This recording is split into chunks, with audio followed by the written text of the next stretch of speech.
Hello बच्चों, इस video में मैं क्विक रिवीजन कराने वाला हूँ इलेक्ट्रिसिटी चैप्टर क्लास 10 फिजिक्स का। तो सबसे पहले बात करेंगे चार्ज की। तो यहाँ पर मैं डिटेल में जो है एक्सप्लेन नहीं करूँगा, बल्कि शॉर्ट में आपको बताऊँगा। तो चार्ज जो है वो इलेक्ट्रॉन के ट्रांसफर की वजह से प्रोड्यूस होता है किसी बॉडी पर, और इसका यूनिट होता है कूलम। शॉर्ट में इसको हम सी से डिनोट करते हैं। और किसी भी बॉडी पर जो टोटल चार्ज प्रोड्यूस होता है, और इसको डिनोट करते हैं हम क्यू से। तो टोटल चार्ज जो होता है वो आपका इक्वल होता है कि कितने इलेक्ट्रॉन ट्रांसफर हुए, यानी नंबर ऑफ इलेक्ट्रॉन्स एन, और इलेक्ट्रॉन का चार्ज।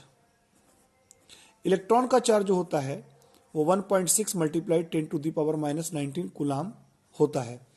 यानी कि टोटल चार्ज जो होगा उसको निकालने के लिए, उसको कैलकुलेट करने के लिए आपको ये पता हो कि कितने इलेक्ट्रॉन ट्रांसफर हुए और इलेक्ट्रॉन का चार्ज पता हो, तो आप टोटल चार्ज निकाल लेंगे।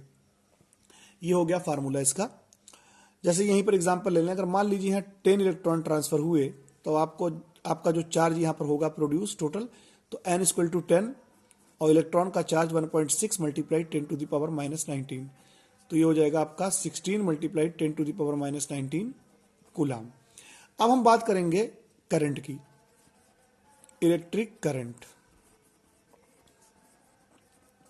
इसको I से डिनोट करते हैं, और ये डिफाइंड है कि कितना चार्ज, यानी अमाउंट ऑफ चार्ज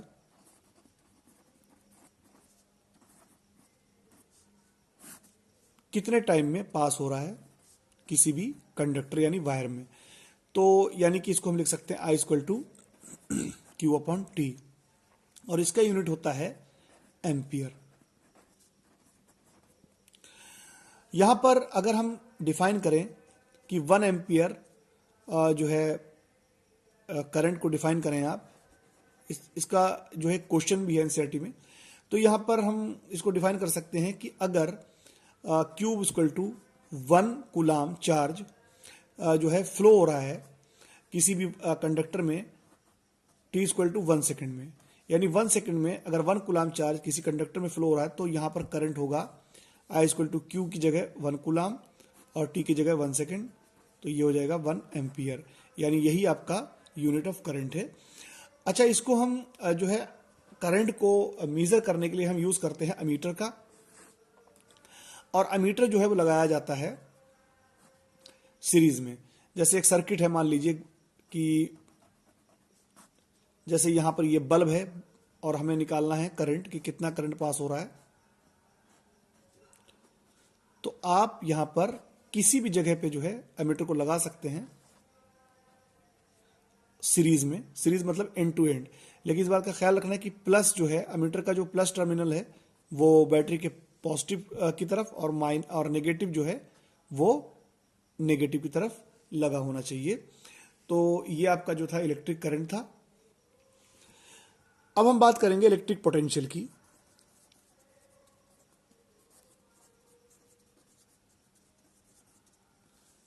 इसको हम V से डिनोट करते हैं, और इसका यूनिट होता है वोल्ट। और ये डिफाइंड है कि किसी भी चार्ज को जो है एक पॉइंट से दूसरे पॉइंट तक लाने में कितना वर्क किया जाता है, इसी को हम इलेक्ट्रिक पोटेंशियल कहते हैं।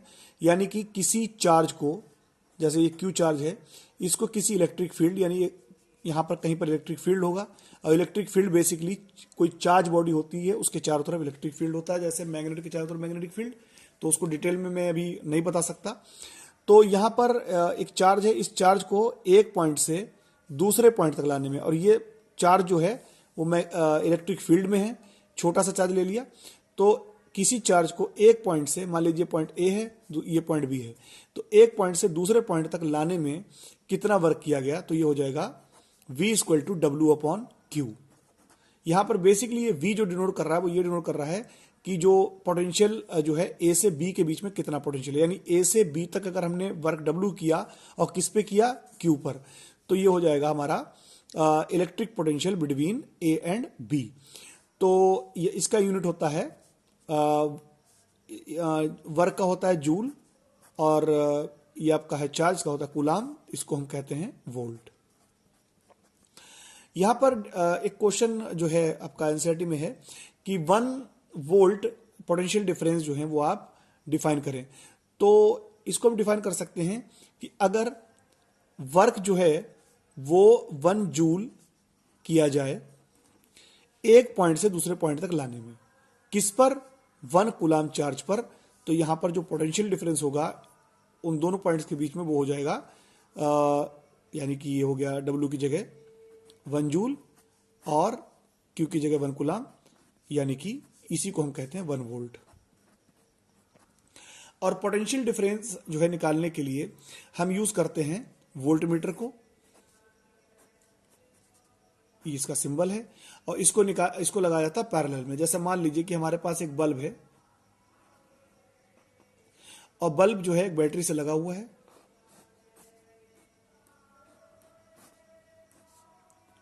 और हमें ये निकालना है कि बल्ब के क्रॉस कितना पोटेंशियल डिफरेंस है। तो हम इसी को ही जो है पैरेलल में लगा देंगे, बल्ब का के एक एंड के साथ वोल्टमीटर का जो है एक एंड, और बल्ब के दूसरे जो है एंड के साथ वोल्टमीटर का दूसरा एंड। लेकिन इस बात का ख्याल रखना है कि प्लस प्लस की तरफ होना चाहिए और माइनस माइनस की तरफ होना चाहिए। तो ये आपका हो गया इलेक्ट्रिक पोटेंशियल। दूसरी बात, यहां पर एक क्वेश्चन और आता है कि उस डिवाइस का नाम बताएं कि जो पोटेंशियल डिफरेंस किसी भी कंडक्टर या अपरेटस के अक्रॉस प्रोवाइड कराता है, तो उसका नाम है बैटरी। बैटरी ही पोटेंशियल डिफरेंस जो है प्रोवाइड कराती है। यानी अगर दो पॉइंट के बीच में पोटेंशियल डिफरेंस नहीं होगा तो कभी भी करंट फ्लो नहीं हो सकता। करंट तभी फ्लो हो सकता है जब पोटेंशियल डिफरेंस हो। यानी पोटेंशियल डिफरेंस का मतलब यह है कि एक जगह पोटेंशियल कम है, दूसरी जगह ज्यादा है, तभी जो है करंट पास होगा, अदरवाइज करंट पास नहीं होगा। अब हम बात करने वाले हैं ओम्स लॉ की। तो इसके अकॉर्डिंग, ओम्स लॉ के अकॉर्डिंग, कि अगर किसी भी कंडक्टर कोई तार वगैरह है और उसका अगर जो है टेम्परेचर कांस्टेंट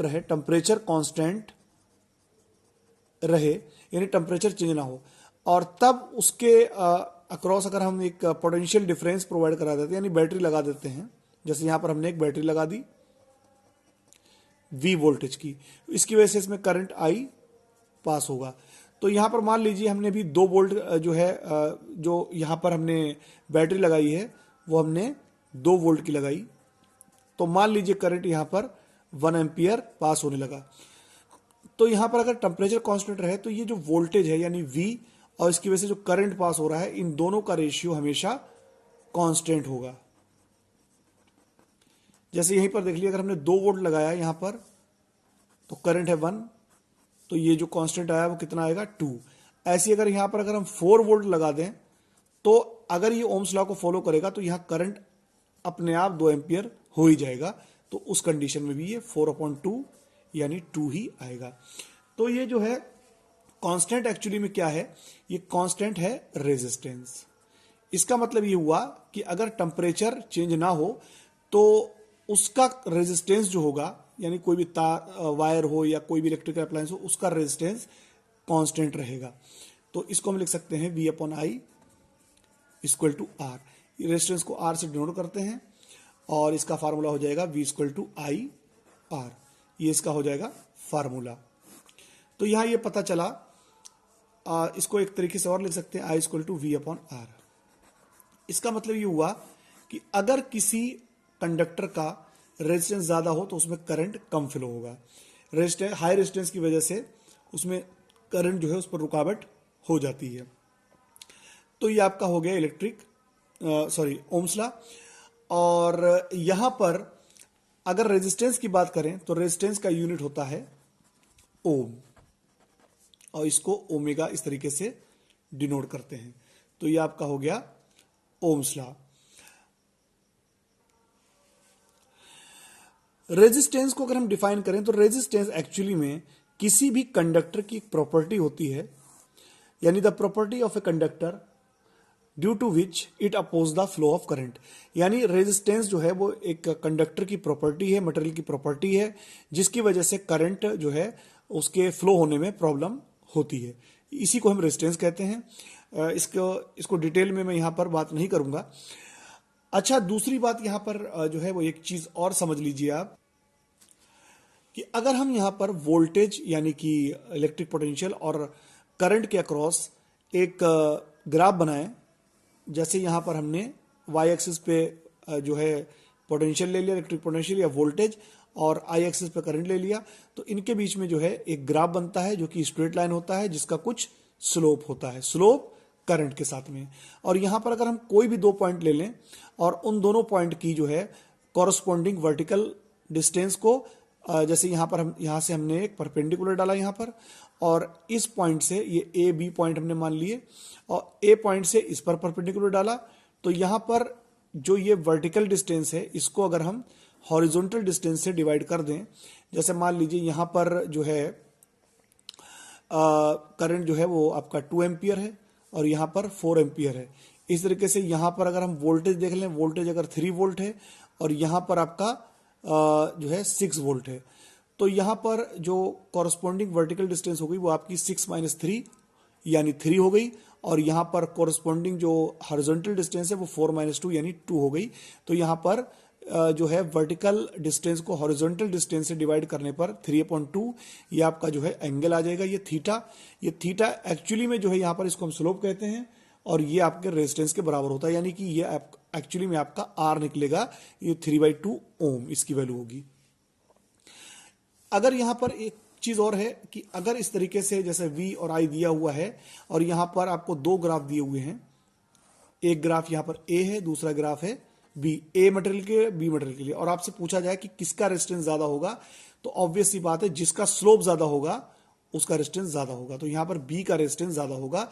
लेकिन कभी कभी जो है क्वेश्चन में ऐसे भी आ जाता है कि करंट को जो है हम Y एक्सिस पर ले लेते हैं और वोल्टेज को X एक्सिस पर ले लेते हैं, और तब ये पूछा जाएगा कि यहां पर A का रेजिस्टेंस ज्यादा होगा कि B का, तब यहां पर जो है जिसका स्लोप कम होगा उसका रेजिस्टेंस ज्यादा होगा, तो यानी यहां पर A का रेजिस्टेंस B से जो है वो ज्यादा होगा। और यहां पर अगर हम 2 पॉइंट इस तरीके से जो है निकालें, तो यहां पर जो ये आया था 3/2, तो यहां पर वो आएगा 2/3, यानी इसको आपको 1/r के बराबर रखना होगा, और फिर उसके बाद क्रॉस मल्टीप्लाई करके यहां पर r = 3/2 आएगा। तो ये आपका हो गया ओम्स लॉ। अब यहां बात करेंगे जो रेजिस्टेंस होता है, रेजिस्टेंस एक्चुअली में जो है डिपेंड करता है नंबर 1 मटेरियल पर। मटेरियल यानी कि कुछ मटेरियल ऐसे होते हैं जिसके लिए रेजिस्टेंस बहुत ज्यादा होता है, जैसे कि आपके जो है इंसुलेटर्स यानी कि नॉन कंडक्टर, जैसे प्लास्टिक है और वुड है वगैरह वगैरह, तो इनका रेजिस्टेंस बहुत ज्यादा होता है, तो इसलिए इतना ज्यादा होता है कि इसकी वजह से इसमें करंट फ्लो ही नहीं होता है, क्योंकि इनके अंदर फ्री इलेक्ट्रॉन्स होते ही नहीं है। दूसरी बात है कि और कंडक्टर की बात करें अगर हम, जैसे कि मेटल वगैरह, तो इनका रेजिस्टेंस बहुत कम होता है क्योंकि इसमें फ्री इलेक्ट्रॉन्स होते हैं, तो इनका रेजिस्टेंस बहुत कम होता है, तो इसमें करंट आसानी से फ्लो हो जाता है। दूसरा है टेम्परेचर पर रेजिस्टेंस। जब हम टेम्परेचर किसी भी मेटल का बढ़ता है, जैसे कि प्योरली मेटल की अगर हम बात करें, तो मेटल का अगर रेजिस्टेंस बढ़ेगा, मेटल का अगर टेम्परेचर बढ़ेगा तो उनका रेजिस्टेंस भी बढ़ता है। लेकिन जो अलॉय होते हैं जैसे नाइक्रोम वायर जो हीटर वगैरह में यूज होते हैं, तो इनका रेजिस्टेंस टेम्परेचर बढ़ने से बहुत ही मतलब जो है थोड़ा बहुत ही बढ़ता है, तो आप ये मान सकते हैं नेग्लिजिबल इंक्रीज होता है। तो अच्छा, जो आगे के जो 2 पॉइंट हैं वो बहुत इंपॉर्टेंट है। नंबर 1, रेजिस्टेंस जो है वो लेंथ पर डिपेंड करता है, यानी अगर आप तार ले लें, एक ही तार ले लें, एक थोड़ा लंबा ले लें तार और एक थोड़ा छोटा ले लें, तो यहां पर जिसकी लेंथ ज्यादा होगी उसका रेजिस्टेंस ज्यादा होगा। दूसरा, यहां पर रेजिस्टेंस जो है वो इनवर्सली प्रोपोर्शनल होता है क्रॉस सेक्शनल एरिया के। इसका मतलब यह है कि अगर हम 2 तार बराबर ले लें लेंथ के, और एक जो है वो थिन वायर है और एक थिक वायर है, तो यहां पर थिक वायर का रेजिस्टेंस कम होगा। यहां पर इसको हम कहेंगे क्रॉस सेक्शनल एरिया, ये जो सामने वाला होता है, और इनको दोनों को अगर हम कंबाइन कर दें तो ये हो जाएगा R is proportional to L/A, और अगर हम प्रोपोर्शनल साइन को हटाएं तो ये हो जाएगा R = ρ L/A। यहां पर A जो है जैसे कोई वायर है तो उसका जो क्रॉस सेक्शनल एरिया होता है, तो आपको पता है वो एक सर्किल होता है और वो πr², यानी कि कहीं कहीं पर ऐसा भी हो सकता है कि किसी भी न्यूमेरिकल में आपको एरिया दिया हो सकता है मीटर स्क्वायर या सेंटीमीटर स्क्वायर में, और कभी कभी रेडियस दी हो सकती है। तो अगर रेडियस दी होगी तो आपको पहले एरिया निकालना पड़ेगा, A = πr², और फिर इस फार्मूले में रखना होगा। तो ये आपका हो गया फार्मूला, जो कि बहुत इंपॉर्टेंट फार्मूला है। यहां पर अगर रो की बात करें तो इसको हम कहते हैं कंडक्टिविटी, रेजिस्टिविटी, इसको हम कहते हैं रेजिस्टिविटी, और इसका यूनिट होता है ओम मीटर, ओम मीटर। तो यहां पर एक चीज और समझ लीजिए, रेजिस्टेंस जो है वो डिपेंड करता है लेंथ पर और क्रॉस सेक्शनल एरिया पर और मटेरियल पर और टेम्परेचर पर, लेकिन जो रेजिस्टिविटी है वो सिर्फ जो है एक मटेरियल पर डिपेंड करेगी और साथ में जो है टेम्परेचर पर डिपेंड करेगी, यानी फिक्स टेम्परेचर पर रेजिस्टिविटी कांस्टेंट होगी। चाहे आप एक छोटा जो है तार ले लें या लंबा तार ले लें, दोनों की रेजिस्टिविटी किसी फिक्स टेम्परेचर पर सेम होगी। यहां पर एक चीज और समझ लीजिए कि न्यूमेरिकल्स में ऐसा दिया जाता है कि अगर किसी वायर, जैसे जिसका अगर मान लीजिए लेंथ L है और क्रॉस सेक्शन एरिया A है, तो अगर लेंथ को हाफ कर दिया जाए यानी L/2, तो उसका क्रॉस सेक्शन एरिया जो है वो 2 टाइम्स हो जाएगा यानी 2A, और अगर उसका क्रॉस सेक्शन एरिया 2A कर दिया जाएगा तो उसकी लेंथ जो है हाफ हो जाएगी। ये आपको याद रखना है। लेकिन कभी कभी न्यूमेरिकल्स में ऐसा भी हो सकता है कि कुछ पर्टिकुलर कंडीशन दी होती है कि सिर्फ जो है लेंथ ही जो है दुगनी करी गई और एरिया सेम है, तो वहां पर आपको उसी हिसाब से पुट करना होगा। अब यहां पर हम बात करने वाले हैं रेजिस्टेंस की। तो रेजिस्टेंस पहला है इसमें सीरीज में, तो रेजिस्टेंस का जो है वो आपका सिंबल ये होता है इस तरीके से R। तो यहां पर अगर मान लीजिए कि हमारे पास 3 रेजिस्टेंस हम ले लेते हैं, ये आपका R1 है, R2 और R3, क्योंकि कभी कभी जो है हमें कुछ जो है रिक्वायर्ड जो है करंट की और पोटेंशियल की जरूरत होती है, तो इस वजह से हम रेजिस्टेंसेस को, यानी कि बल्ब हैं या जो भी इलेक्ट्रिकल अप्लायंसेस हैं, तो उनको अलग अलग तरीके से जोड़ते हैं। फिलहाल इसमें हम सीरीज और पैरेलल की बात करेंगे। तो अगर यहां पर हम एंड टू एंड यानी कि एक साथ इस तरीके से एंड टू एंड जोड़ दें तो उसको हम कहते हैं सीरीज, और यहां पर इसको अगर हम एक बैटरी से लगा दें V, तो यहां पर जैसे बैटरी लगाएंगे तो यहां पर A और B के अक्रॉस जो टोटल वोल्टेज है वो बैटरी के वोल्टेज के बराबर है, टोटल वोल्टेज यानी इनके अक्रॉस है V। तो यहां पर ये V जो है वो सीरीज में जो है वो आपका डिस्ट्रीब्यूट हो जाता है V1, V2 और V3। तो यहां पर आपको पहला पॉइंट याद रखना है कि इसमें जो करंट होता है, करंट रिमेन्स सेम एवरीवेयर, यानी यहां पर सब जगह करंट सेम रहेगा लेकिन वोल्टेज डिवाइड हो जाएगा। तो टोटल वोल्टेज जो होगा वो आपका होगा V=V1 + V2 + V3। और हमने ये मान लिया कि ये जो कॉम्बिनेशन है सीरीज कॉम्बिनेशन, इसका इक्विवेलेंट जो है वो RS है। तो उस कंडीशन में अगर आपको ये पता है कि ओम्स लॉ के अकॉर्डिंग V क्या होता है IR, तो अगर आपको टोटल वोल्टेज जो है करंट और रेजिस्टेंस के टर्म्स में निकालना है तो V की जगह आप रखेंगे I, यानी कि टोटल करंट और मल्टीप्लाई टोटल रेजिस्टेंस, यानी जो हमने माना है RS। V1 की बात करें तो V1 यानी R1 के अक्रॉस कितना वोल्टेज है, तो उसको भी हम ओम्स लॉ से ही निकालेंगे। तो V1 की जगह हम रख देंगे करंट, तो इसमें सेम रहेगा क्योंकि करंट सब जगह सेम है, तो करंट को हम I1 ना करके I ही रखेंगे, और यहां पर R की वैल्यू R1 रख देंगे, तो ये हमारे जो है V1 के बराबर हो जाएगा। इस तरीके से V2 की जगह IR2 और V3 की जगह IR3। यहां पर I सब जगह कॉमन हो जाएगा, तो यहां पर इधर से ये जो है कट जाएगा, यानी कि डिवाइड हो जाएगा, कैंसिल हो जाएगा, तो R आ जाएगा R1 + R2 + R3। इस तरीके से आगे जो भी होंगे वो जुड़ते जाएंगे, यानी कि सीरीज में जो है रेजिस्टेंस ऐड हो जाते हैं। और यहां पर एक चीज और समझ लीजिए, सीरीज में जो रेजिस्टेंस निकलता है वो इंडिविजुअल रेजिस्टेंस से ज्यादा होगा। अगर हम पैरेलल की बात करें तो पैरेलल की बात करें तो यहां पर जो है वोल्टेज जो होगा वो सेम होगा, यानी इनके अक्रॉस, क्योंकि यहां पर मान लीजिए A और B हैं, तो इसके अक्रॉस तीनों वोल्टेज जो हैं, तीनों रेजिस्टेंस जो हैं वो जुड़े हुए हैं। R1 का पहला एंड, R2 का पहला एंड और R3 का पहला एंड एक जगह, और इनका दूसरा एंड तीनों का वो एक जगह पे ऐड है, इसी को हम पैरेलल कहते हैं। तो यहां पर करंट जो होगा वो यहां तक तो सेम रहेगा क्योंकि करंट के लिए एक ही रास्ता, लेकिन यहां पर 3 रास्ते हो गए, तो कुछ करंट इधर पहुंच जाएगा, कुछ करंट यहां पहुंच जाएगा, कुछ करंट यहां पहुंच जाएगा, यानी I1 I2 I3, और यहां पे आके फिर से ये I1 + I2 + I3 आके ऐड हो जाएंगे। इसका मतलब यह है कि इसमें वोल्टेज सेम रहेगा क्योंकि A B के अक्रॉस वोल्टेज सेम लगाया गया है तीनों के अक्रॉस, तो ये वोल्टेज तो यहां पर सेम रहेगा, हमें मिलेगा वोल्टेज या पोटेंशियल डिफरेंस इज सेम, लेकिन जो करंट होगा वो हो जाएगा आपका total current equal to I one plus I two plus I three. अगर यहां पर हम आई को ओम्स लॉ के फॉर्म में निकालें तो आई इक्वल टू होता है वी अपॉन आर।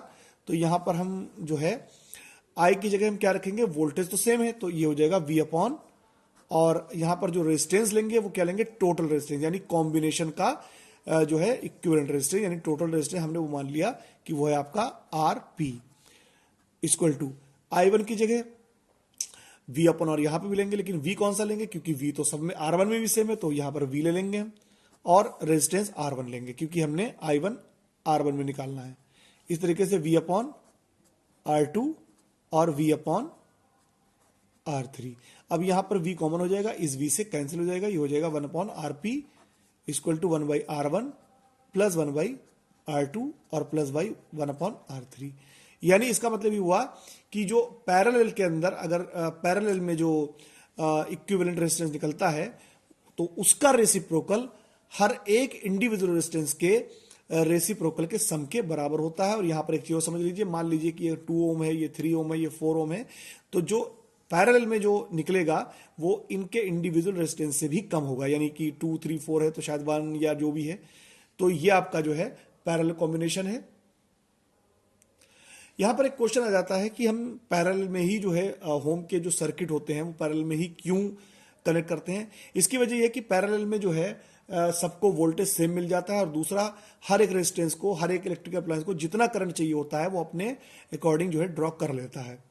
और दूसरा कि पैरेलल में अगर किसी एक जो है पाथ में कुछ गड़बड़ होती है तो बाकी सारे पाथ सर्किट चलते रहते हैं, तो ये इसका एक रीजन है। अब यहां पर हम बात करने वाले हैं मिक्स्ड कॉम्बिनेशन की। कभी कभी ऐसा भी होता है कि आपको इस तरह के सर्किट मिल सकते हैं कि जैसे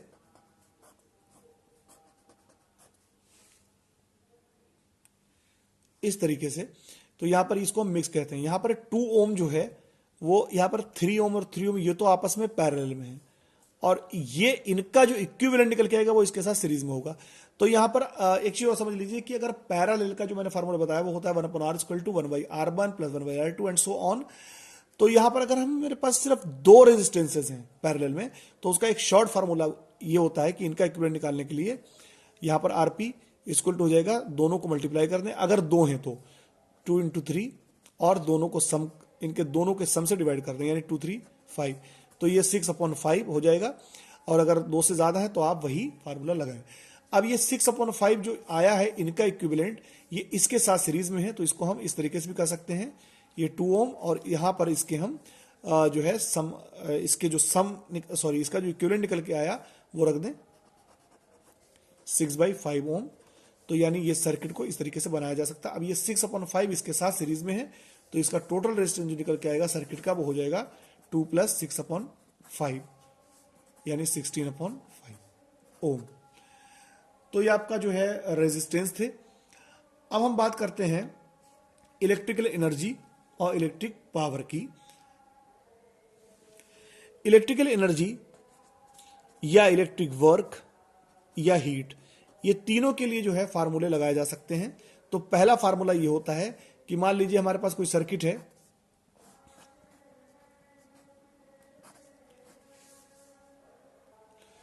तो यहां पर एक V वोल्टेज की जो है बैटरी लगाई गई है। इसकी वजह से मान लीजिए जो चार्ज Q फ्लो हो रहा है इसमें, और उसकी वजह से जो करंट है वो I है, और मान लीजिए T टाइम तक ये फ्लो होता है।